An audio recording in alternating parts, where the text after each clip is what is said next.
Imagine you had an arbitrarily large number of mythical gods and exactly one real god who was all-wise, all-knowing, all-powerful, and all-loving.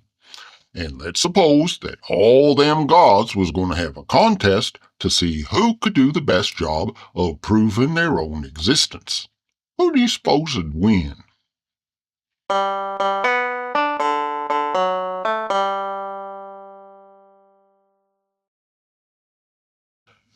Hey there, folks. Bertram the Barely Bearable Atheist here, continuing our series on the book On Guard by Dr. William Lane Craig. Last time, Dr. Craig illustrated the heart of the fine-tuning argument by comparing it to a lottery where you put billions of black balls plus one white ball in one of them big spherical cages that turns and mixes up the balls and then dispenses one ball at a time. And that was actually a pretty helpful analogy once you take into account the fact that the black balls all represent imaginary universes and the white ball represents a universe that actually exists. If you has a cage with billions of imaginary balls and only one real one, there's a 100% chance that the only ball that's actually going to come out is the real one. No fine-tuning needed. And that's something that all of Dr. Craig's fine-tuning arguments has in common. He's just piling on a whole heap ton of imaginary scenarios so's he can claim that the one real universe is somehow improbable, even though it's the only real possibility. So rather than going through all of his arguments and pointing out that same flaw over and over again, I figured that maybe this time we'd try a slightly different approach and compare the rest of Dr. Craig's arguments with what we'd expect to find if in the Christian God is just a myth. And this is something I like to recommend in general. Apologists typically likes to focus on the existence of God as if it was a simple yes-no question. But I think it's more useful and informative to compare what we might call the gospel hypothesis with the myth hypothesis. And specifically, I'd like to reject the commonly heard claim made by atheists that there ain't no evidence for God. And granted, that's a claim that's technically true, but it don't go far enough. I like to say that there's tons of evidence that's relevant to the question of God's existence. It's just that all of it is substantially more consistent with the conclusion that he's a myth. So let's go ahead and apply that approach to Dr. Craig's next argument. Quote, some people have argued that no explanation is needed for why we observe a life-permitting universe because that's the only kind of universe we can observe. If in the universe were not life-permitting, then we wouldn't be here to ask about it. End quote. And of course, that's called the Anthropic Principle, which we mentioned last time, and it's undeniably true. If we's here and we's alive, then we already know that when we discover the properties of the universe, they's going to turn out to support intelligent life. So how's Dr. Craig going to try and refute this? Quote, this reasoning is fallacious. The fact that we can observe only a life-permitting universe does nothing to eliminate the need of an explanation for why a life-permitting universe exists. End quote. In a sense, he has a point. Saying that we don't need an explanation is not itself an explanation. But the big thing that he's overlooking here is that fine-tuning ain't an explanation neither. It's a creation myth, a simple story like what you could tell a small child at bedtime that claims a magical, invisible, unfalsifiable character is responsible for some aspect of the real world. In order to be an actual explanation, it would have to describe a detailed, verifiable, predictable process by which some set of preconditions is transformed into the physical constants of the universe in a way that gives us pragmatic insights into the workings of objective reality. And not only does fine-tuning fail to give us that kind of insight into the material universe, it obstructs our investigation by claiming that magical forces is involved.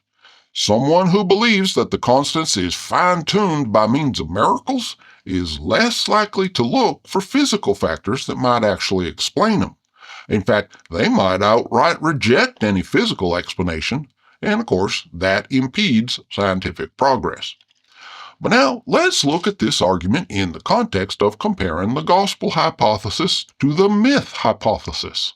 Suppose the Christian gospel was true, and there really was an all-wise, all-knowing, all-powerful, and all-loving God who wanted us to be saved and to have faith in Him so as we could be with Him together forever and ever.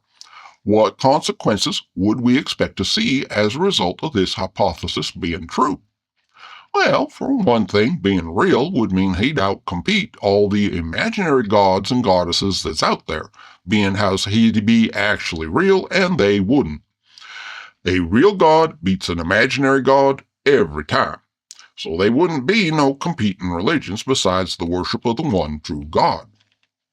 But more importantly, he'd show up to participate in that tangible, objective, personal relationship with us that was the whole point of him becoming human and dying on the cross. He wants it bad enough to die for it, and dying for it took care of the sin problem, so there ain't nothing preventing him from showing up. And that means he'd be here, and it wouldn't just be 500 witnesses at one time. Everybody'd see him, and he'd be on CNN and Fox News and YouTube. And there wouldn't be no atheists, nor apologists neither, 'cause without the one, you don't need the other. And I ain't saying that you can't think up some kind of post hoc rationalization for him not showing up.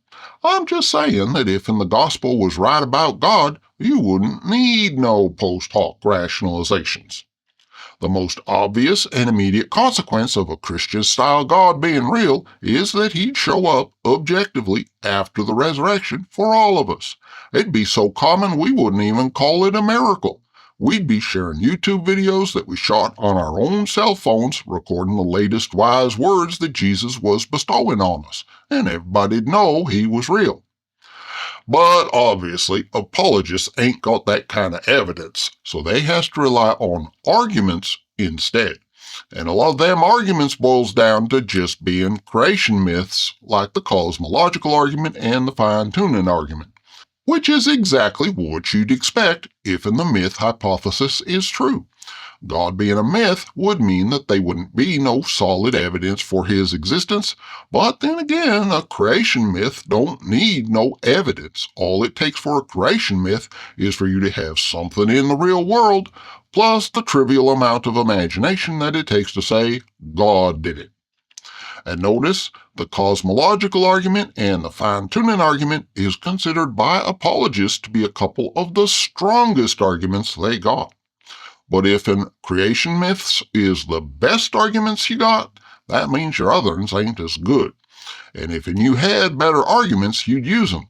But if the best you's got is a couple creation myths, then them's the arguments you's going to put front and center when you write a book of apologetics.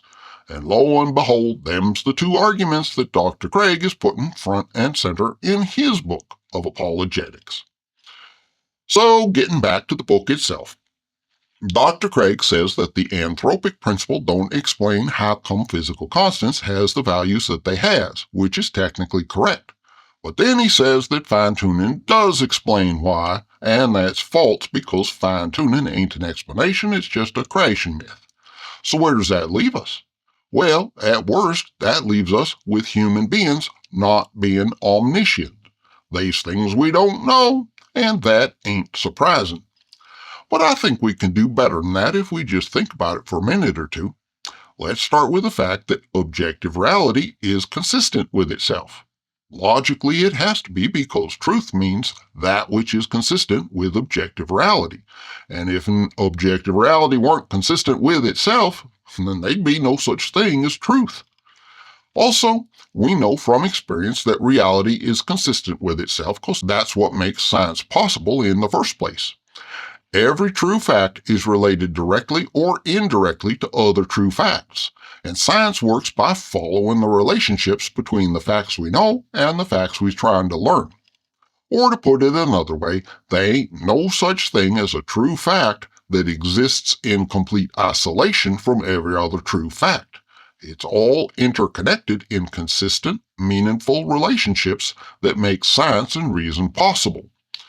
So given that this is the nature of objective reality itself, we can say with a pretty high degree of certainty that there's a physical relationship somewhere that explains the values of the physical constants, even if we don't yet know what it is. Physical constants ain't going to turn out to be some weird fact that exists in isolation from every other fact. Or in other words, physical constants ain't arbitrary. Just like everything else, they exist in an objectively real context that gives them their meaning and value. But I think that's enough philosophy for now. Let's move on.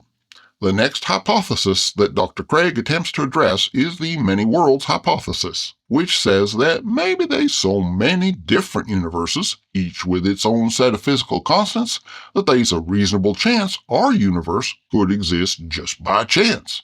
But don't worry, Dr. Craig has an answer for that one too. Quote, one way to respond to the many worlds hypothesis would be to show that the multiverse itself also involves fine-tuning. For in order to be scientifically credible, some plausible mechanism must be suggested for generating the many worlds.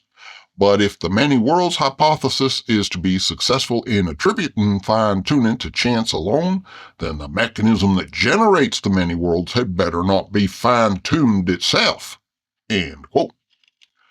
Of course, fine-tuning ain't going to be the explanation for the multiverse any more than it's an explanation for the universe, on account of it ain't an explanation at all. It's just a creation myth that don't actually explain nothing. Granted, it's easy to attribute stuff to a creation myth if in science ain't found all the answers yet, and folks has a psychological weakness that makes them prone to believe creation myths when confronted with stuff that don't understand. So in that sense, some folks might find this to be a compelling argument. But it's fundamentally an appeal to ignorance fallacy plus a God of the gaps argument. Creation myths is just myths, not explanations, and definitely not science. Dr. Craig goes on to express doubts about whether or not any multiverse actually exists.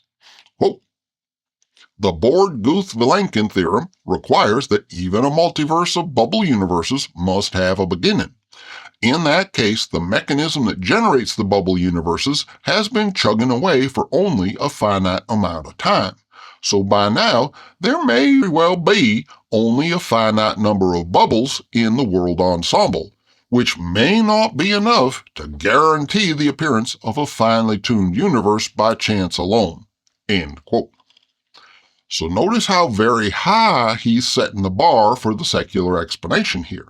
It ain't enough for the multiverse to make our universe possible. It has to guarantee that our universe will arise by chance alone. And the reason it might not be enough to guarantee our universe is because there might only be a small number of bubble universes in the multiverse. And notice he's setting a low bar for the scenario that favors his own argument. It's enough that there might be a small number of universes in the multiverse. This is confirmation bias operating at full strength. The very flimsiest of possibilities is enough to confirm whatever it is he's trying to prove, but the counter-argument requires evidence so overwhelming as to be virtually certain. And that ain't an unbiased evaluation of the many worlds hypothesis. So that's 2 attempts to debunk many worlds, and you can tell that Dr. Craig actually considers this hypothesis to be a serious threat to the fine-tuning argument, because he goes on to make a 3rd attempt. But he ain't desperate at all. Quote, a small world with the illusion of a wider orderly universe is more probable than a fine-tuned real universe. Carried to its logical extreme, this has led to what theorists have called the invasion of the Boltzmann brains. For the most probable observable universe is one that consists of a single brain that pops into existence by random fluctuations with the illusory perceptions of the orderly cosmos. End quote. Yeah, ain't no intellectual desperation there at all. According to Dr. Craig, the quote-unquote most probable universe is one where there ain't no order apart from a single brain that has popped into existence spontaneously without the need for a blood supply or skeletal support, and that is magically pre-wired to imagine a highly elaborate and complex universe that is fully self-consistent despite its scale and complexity. And that's supposedly less probable than a divine designer imposing order on a chaotic universe. Or, in other words, Boltzmann brains is silly, therefore God. Seriously, that is the argument he's trying to make here. Quote, no sane person believes that he is a Boltzmann brain. Given atheism, therefore, it's highly improbable that there exists a randomly ordered world ensemble. Ironically, the best hope for partisans of the multiverse is to maintain that God created it and ordered its worlds so that they're not randomly ordered. End quote. So Dr. Craig is claiming that the idea of a Boltzmann brain universe is the most probable universe out of all possible life-supporting universes. And needless to say, that is a highly debatable proposition at best.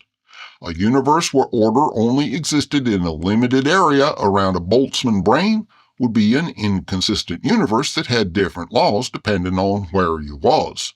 That ain't just improbable, that's arguably not even possible. You can't set the physical constants of a universe to values that would actually change the physical laws depending on where in the universe you was. And of course, even by picking Boltzmann brains as his example, Dr. Craig is guilty of cherry-picking extreme examples from the speculations of advanced theoretical physicists. I mean, sure, he's going to impress the layman who ain't spent most of their lives studying advanced math and theoretical physics, but it ain't a realistic look at anything that has any solid scientific backing. It's speculation at best, and it's entirely possible that the reason it sounds silly is because it is silly. So the bottom line here is that this is an elaborate straw man argument that uses big numbers based on a failure to understand advanced theoretical physics in an attempt to make an argument from incredulity in favor of a creation myth that don't explain nothing about why the universe is the way it is. Dr. Craig can wave his hands all he wants, but theoretical physicists is going to go right on investigating anyways, and they's going to go with the actual explanation that does the best job of producing verifiable results in the form of testable, falsifiable hypotheses that turn out to be the most consistent with our observations. Science, and not creation myths, is what actually expands our understanding of reality. Well, these days, you can't make an apologetic argument without drawing a pentagram and conjuring up Demon Dawkins to be the boogeyman. So Dr. Craig gets out his chalk and his candles and opens up his copy of The God Delusion. Quote, Dawkins' claim here is that we are not justified in inferring design as the best explanation of the complex order of the universe because then a new problem arises: who designed the designer? End quote. And while this is a good question, I think it also illustrates why it's almost always a bad idea to ask a rhetorical question in a debate with an apologist. It just gives them an excuse to improvise. And Dr. Craig is an old hand at improvising.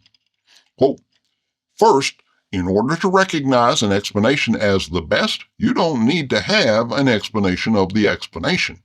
This is an elementary point in the philosophy of science. End quote. And that's true, but you do still need to have an actual explanation in the first place. And attributing stuff to an arbitrary, unfalsifiable, magical cause ain't an explanation. But just wait, it gets better. Quote, second, Dawkins thinks that in the case of a divine designer of the universe, the designer is just as complex as the thing to be explained, so that no explanatory advance is made. This objection raises all sorts of questions about the role played by simplicity in assessing competing explanations. End quote. Now, the notion that the designer has to be more complex than the design ain't just an assumption made by Dawkins, it's a whole apologetic unto itself. How many apologists has you heard arguing that atoms ain't conscious and therefore consciousness must be something that comes from a divine mind? How many times has you heard it argued that the Creator cannot give what it does not have? Apologists is enthusiastic supporters of the idea that God is greater than all his creation in all respects, including complexity, when it suits their narrative at the moment. But this ain't one of them moments. Quote, Dawkins' fundamental mistake lies in his assumption that a divine designer is just as complex as the universe. That is plainly false. As a pure mind without a body, God is a remarkably simple entity. A mind or soul is not a physical object composed of parts. End quote. One of the advantages of being an imaginary God is that you ain't got to stay consistent across all contexts. You can be whatever the storyteller needs you to be at the moment, even when it don't make no sense. And just now, Dr. Craig needs God to be simple, so he's simple. He may have complex ideas, but he himself is still simple. Does this really make sense? Can you have a mind that don't have reason and memory and perception and ambition and emotion and all them other non-physical parts? Well, as far as Dr. Craig is concerned right now, that don't matter because parts only count as parts if and they's physical parts. And since the mind ain't a physical object composed of physical parts, it ain't got no parts, period. And never mind that in classic Christian theology, the mind of God is supposed to be so far above human understanding that nobody could possibly know as much about it as Dr. Craig is pretending to know right here. But whether a mind is complex or simple, there's still the question of why such a mind would exist in the first place. That's part of Dawkins' question that Dr. Craig is skipping over here. And that's kind of a big deal considering. Back when he was talking about the Anthropic Principle, he made big fuss about how it don't explain why the physical constants has the values that they has. And yet, even though his supposed divine designer has the same problem in spades, he don't mention it, let alone address it. He's too busy gloating about how simple God supposedly is, at least when Dr. Craig needs him to be.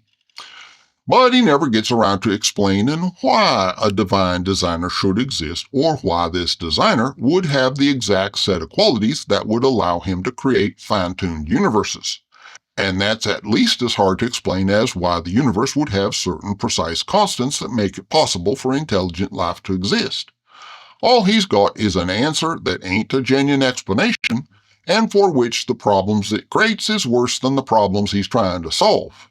And ultimately, it's just a creation myth, same as any other creation myth.